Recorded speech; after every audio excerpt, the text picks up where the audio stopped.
여전히 넌 내가 아는 가장 어여쁜 인간이다 해서 나는 마음이 아프구나. 왕실 전체가 무너질 수 있습니다. 죽은 자가 돌아오고 숨겨진 진실이 피를 부릅니다. 이제 마지막 지옥문이 열립니다.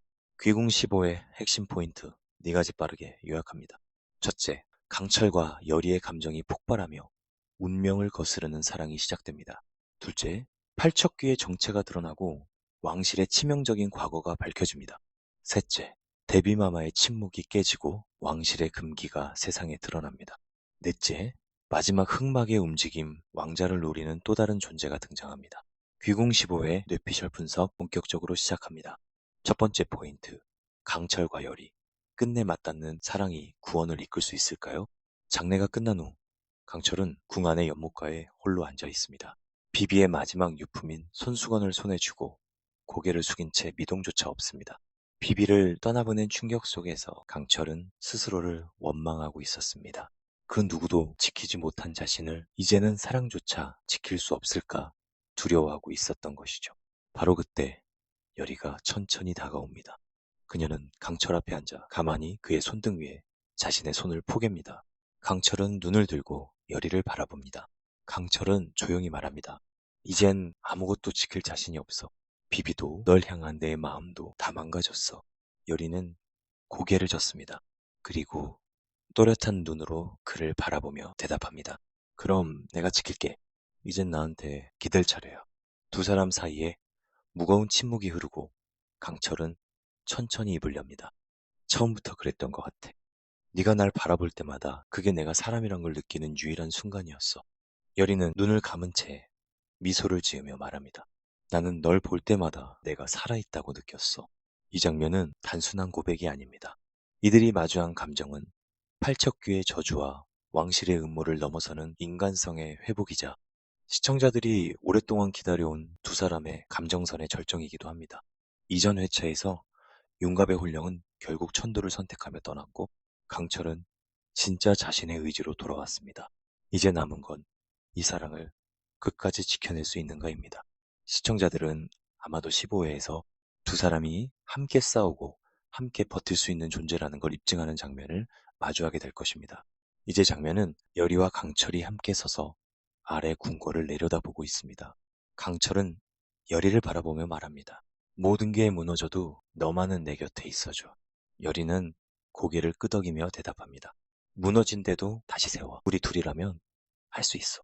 귀궁 15회는 이 사랑이 끝까지 갈 수 있을 것인지, 그리고 강철과 열이가 단순한 피해자가 아니라 왕실의 운명을 바꾸는 열쇠가 될 수 있을지에 대한 분기점이 될 것입니다.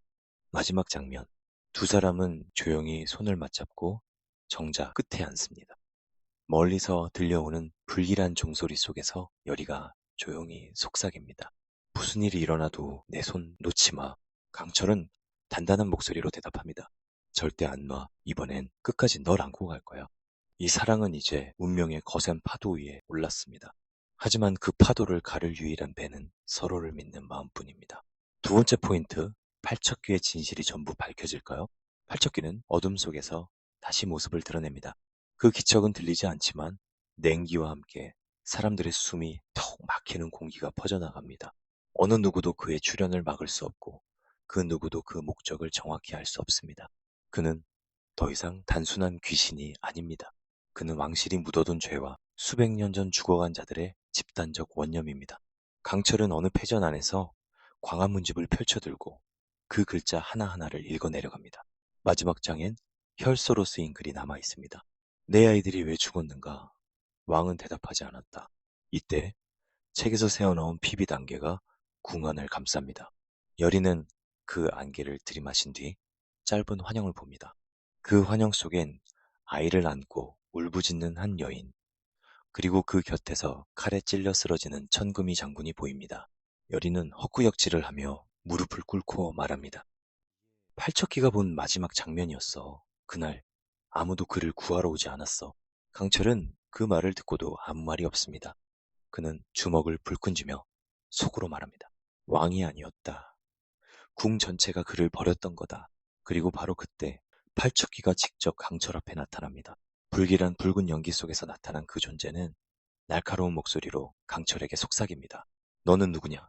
왕의 피냐? 아니면 나를 배신한 백성의 피냐? 강철은 떨림없이 답합니다. 누구의 피도 아니다. 다만 이제는 그 죄를 직시할 자다. 팔척기는 그 대답을 듣고 묘한 침묵에 빠집니다.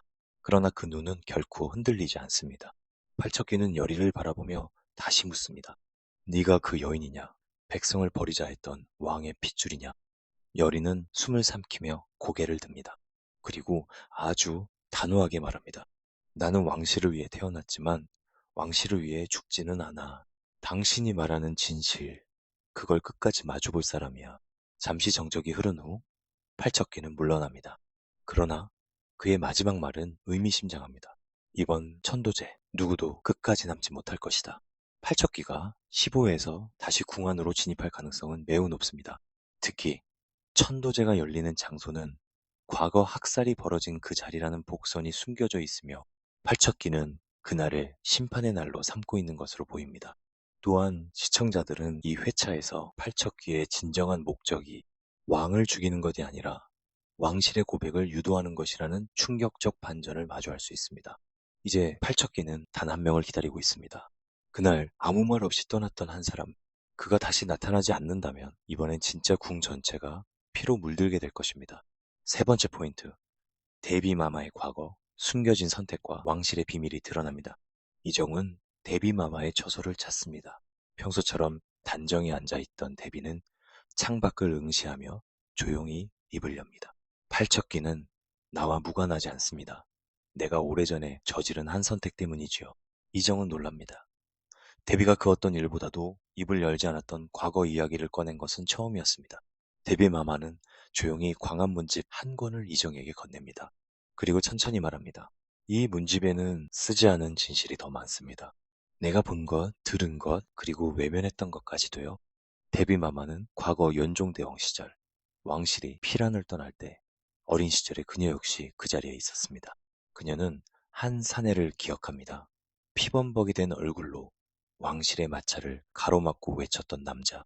대체 왜 백성들을 버립니까? 저희는 죽어도 된단 말입니까? 그가 천금이었고 그날 이후 그를 본 이는 없었습니다. 데비는 침묵으로 그 외침을 외면했습니다. 그 후 모든 기록에서 천금이의 이름은 지워졌고 왕실은 평화의 시대로 접어들었습니다. 저는 그를 기억합니다. 하지만 아무 말도 하지 않았죠.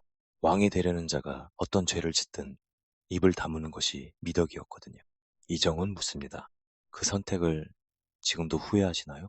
데비는 떨리는 손으로 문집을 덮으며 말합니다. 후회만으로는 부족하지요. 그 죗값은 우리 모두가 지고 있는 중이랍니다. 15회에서는 데비마마가 실제로 천금이와 얽혀있던 과거가 밝혀질 가능성이 높습니다. 특히 팔척귀가 중전이나 왕보다 먼저 데비마마를 노리는 이유는 단순히 그녀가 왕실의 어른이기 때문이 아니라 침묵이라는 공범이었기 때문이라는 해석이 나옵니다.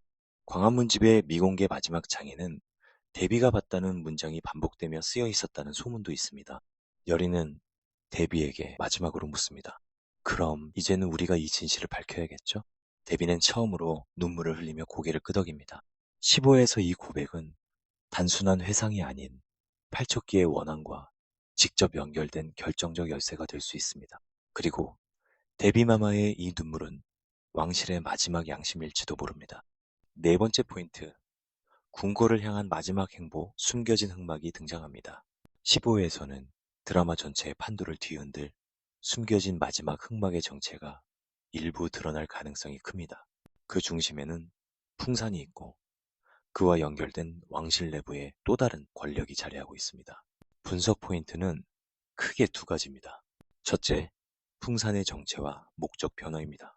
지금까지 풍산은 김봉인을 움직이고 윤갑의 혼을 조종하며 그림자 속에서 왕실을 위협해왔습니다. 하지만 풍산은 점점 더 직접적인 행동을 시도하고 있으며 이는 15에서 공개적인 반란 혹은 쿠데타 준비로 이어질 가능성이 높습니다. 풍산은 단순히 권력을 탐하는 자가 아니라 왕실 자체를 부정하려는 이념형 악역일 수 있습니다. 즉, 그는 왕이 왕다워야 한다는 명분을 내세워 지금의 왕과 왕실 전체를 자격 없는 자들이라 규정하고 왕권의 정통성을 무너뜨리려는 자일 수 있습니다. 둘째, 왕실 붕괴를 노리는 진짜 흑막의 존재입니다. 풍산의 움직임이 본격화됨에 따라 궁 안팎의 혼란은 피할 수 없을 것입니다. 이때 등장할 수 있는 것이 지금까지 등장하지 않았던 제3의 인물 혹은 세력입니다. 이들은 지금까지의 갈등을 조종해왔거나 풍산조차 자신의 도구로 이용하는 최종 보스형 캐릭터일 수 있습니다. 이는 귀궁이 16부작이라는 점에서 15회의 궁극적인 반전의 씨앗을 심고 마지막 16회에 그것을 폭발시키는 구조로 설계되었을 가능성을 의미합니다. 요약하면 15회에서 풍산은 내부 첩자 및 궁궐 인물을 포섭하여 궁궐 중심부에 직접적인 타격을 가할 준비를 마칠 것입니다. 그리고 모두가 눈치채지 못한 또 다른 누군가가 조용히 마지막 수를 준비하고 있을 가능성, 바로 이것이 15회에서 우리가 주목해야 할 가장 중요한 변수입니다.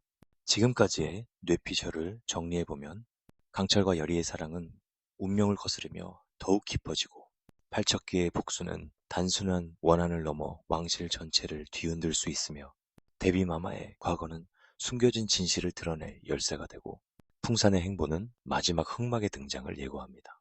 이제 진실은 단 한 회를 남겨두고 모든 실마리를 풀 준비를 하고 있습니다. 15회는 말 그대로 모든 게 뒤집히는 전환점이 될 것입니다. 여러분은 어떻게 예측하시나요? 댓글로 여러분만의 뇌피셜도 남겨주세요. 그리고 이 영상이 흥미로우셨다면 좋아요와 구독해주시면 정말 감사하겠습니다. 여러분의 클릭 한 번이 큰 힘이 됩니다. 다음 뇌피셜 영상으로 또 찾아뵙겠습니다. 감사합니다.